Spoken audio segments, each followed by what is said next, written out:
Let us see what are columnar databases in today's video. So from the day we studied database, whenever somebody calls a database, we usually imagine a table, some sort of this. Let us take an example of a sales table where the information is stored in a row wise manner. For example, here the order ID 10001 is related to customer ID 501 and which is related to the product ID 9001. So all the information which is stored in a row is related. So we can say the data is stored in a row wise manner. What if we need to find, let's say, the number of orders that took place between some dates? Let's see how our database will perform this query. So for this, finding this particular orders, the SQL query would be something like this: select count star from sales where order date lies between these days. We will go and fetch each row from our table, and if the order date is, let us say, lies between our dates, we will increment the count. So as we can see, the decision is being made by looking at one column, but we are fetching a complete row from the database. Same it will happen for the other row, and then as it will go on.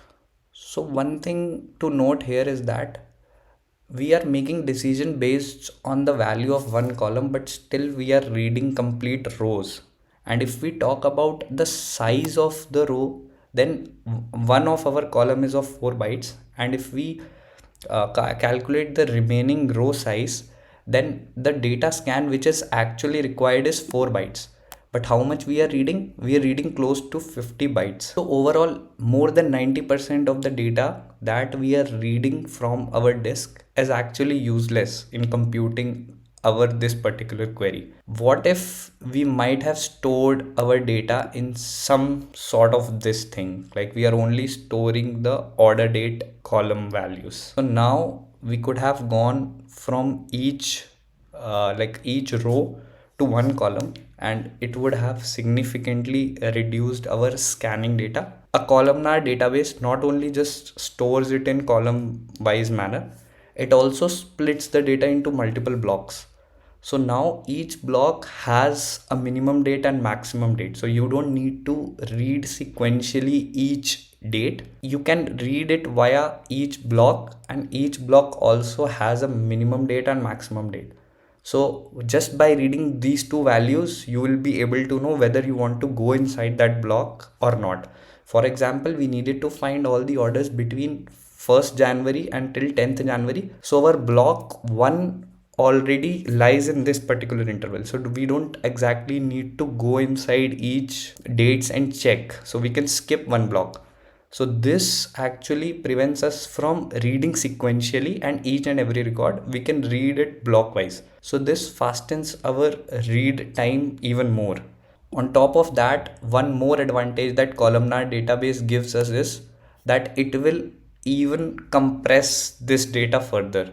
For example, a very naive way of compression here is, let us see on how a date is stored in a database. So it is not stored in a string manner. How it is stored is, it takes a reference date and it subtracts the number of days from that particular reference date. So in a Unix type of system, the date is usually 1971st January, and if we talk about the number of days from that particular date, it comes out to be some 20k days. So if we take 20k number in binary, it will take 16 bits, which is 2 bytes. But now, as we know that our block has a maximum date and minimum date, minimum as 3rd January 2025 and maximum as 8th. So we can change this reference date from 1st January 1970 to 3rd January 2025. What it will enable us is, instead of storing this 20k number, we will only store the reference from 3rd January, which will come out to as 0, 2 and 4. So it will take even more lesser number of bits, which will save our storage. So compression and less number of scanning of data from our database fastens our query time much more than we would have gotten in a SQL kind of or in a row kind of database.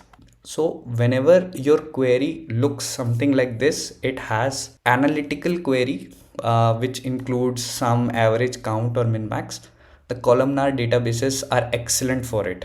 These are some of the databases which are built on top of columnar databases. But a question here comes, like, does it has all the goodness, or where does it perform badly? So if you get a query of something where you need to fetch all the records from sale, so your columnar database might have a very difficult time fetching this query.